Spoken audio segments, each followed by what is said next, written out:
Better Together acknowledges the Wadjambara, Tableland, Yidinji, and Ngarjinji peoples as the traditional owners of the lands near and around Maple Street Neighbourhood Centre, where these videos were created.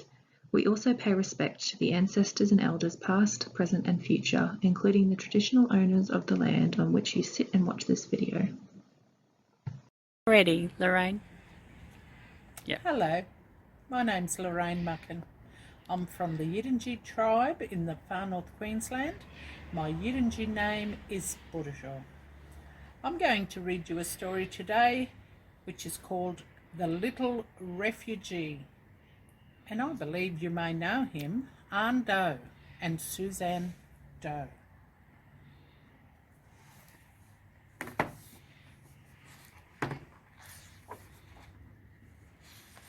I was born in a faraway country called Vietnam.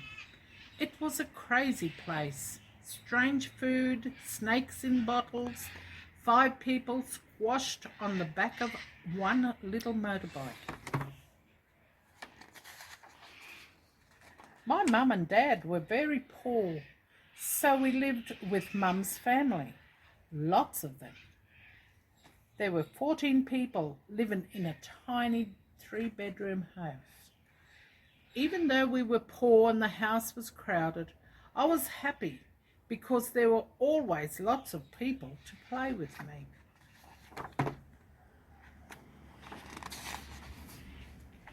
I didn't know there was a war going on.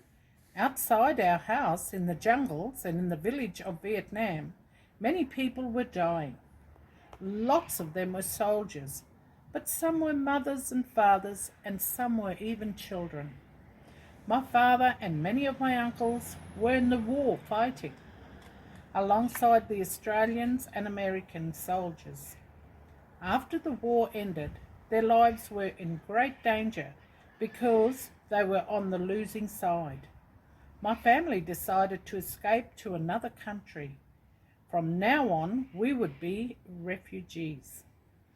Our family, together with some neighbours and friends, bought an old wooden fishing boat that stank of fish. Very early one morning, when it was still dark, we crept out to our boat. 40 people crammed on board. At first the sun beat down on us. Then luckily clouds came and gave us shade. But then the sky turned black and an angry storm arrived.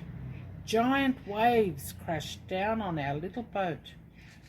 I was terrified, but my mum hugged me tight and told me, "Everything will be okay. Don't worry, it will be okay." Finally the storm passed and the sun came out again. Mum and Dad stood together looking at all the food and water that had been ruined by the sea.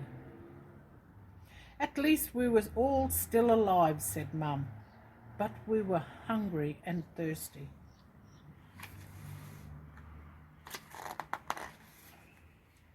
The next morning we woke to the sound of my uncle shouting, "A boat! I can see a boat!"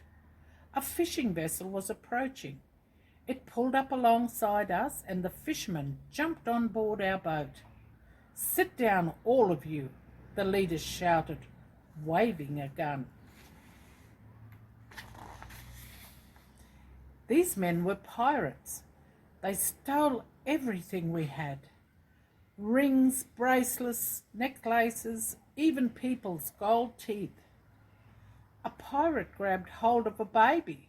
He lifted up the baby and ripped open its nappy.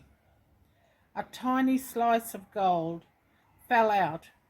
The pirate dangled the baby over the side of the boat, threatening to throw him in. My father screamed, "We must save the child." All the scared, hungry people on our boat stood up ready to fight these pirates to save the baby's life.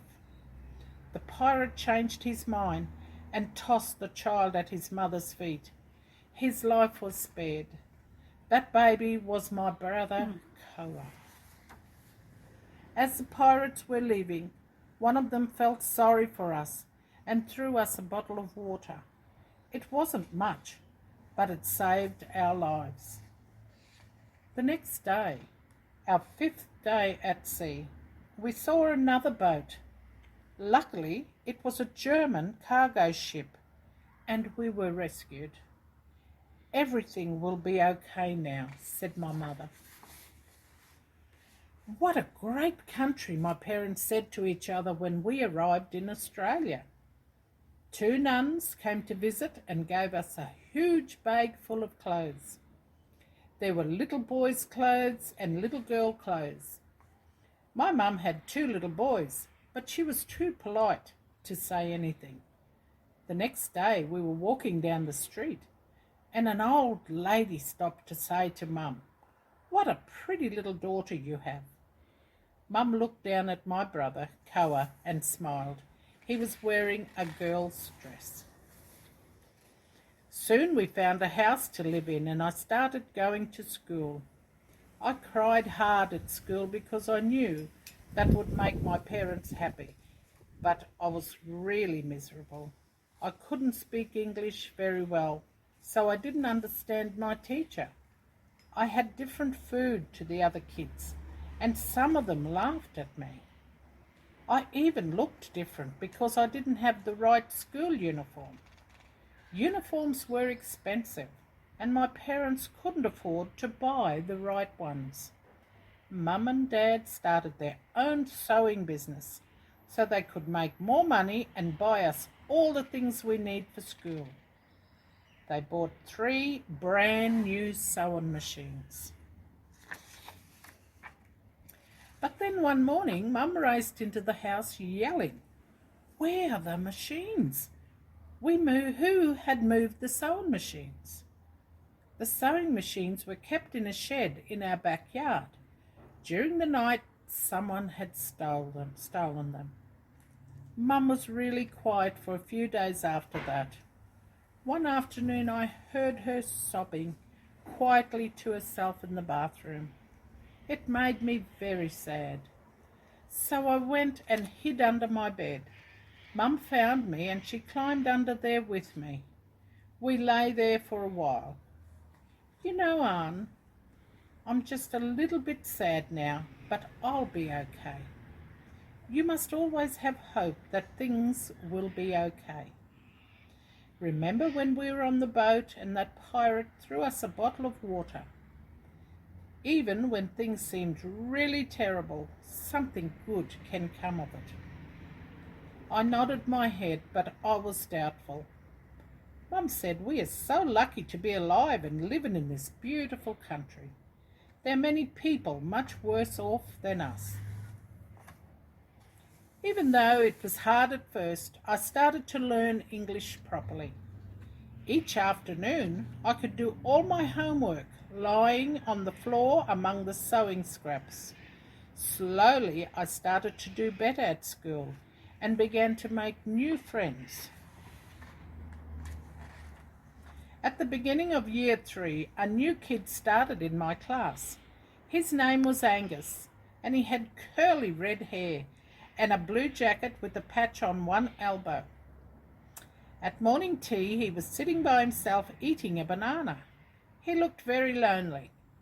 I remembered how lonely I used to be, so I went over and asked if he wanted to play handball. I played with him again the next day and the day after that. Other boys started to ask if they could join in, and soon we had a great handball competition. At the end of the year of year 4, our school held a big prize-giving assembly. My parents came to school functions because they were always working, but I begged them and Mum and Dad to take an afternoon off work so they could come and watch this assembly. Throughout the awards, I was praying that I would win one so that Mum and Dad would be proud of me. The school principal reached the end of her list of awards. I didn't get one. I was so disappointed that I couldn't even look at my parents. They had taken a precious afternoon off work for nothing. Then the principal said she was going to announce all the class captains for next year. She read through her list and everyone clapped politely for each of the new captains. Finally, she reached the list for next year's Year 5. And the class captain for the 5 blue class is Doe. I couldn't believe it. The kids who used to have no friend and smelly lunch had become class captain. As I walked towards the principal to shake hands, I heard a big whoop from the audience. I looked down and saw 2 people standing on their feet, clapping and cheering loudly. It was Mum and Dad. My eyes filled with tears at my parents' smiling faces. I knew I had made them happy. In spite of the dangers and hardships they had faced, Mum and Dad always told me to have hope and to believe that everything would turn out okay in the end. And they were right. It did. Thank you.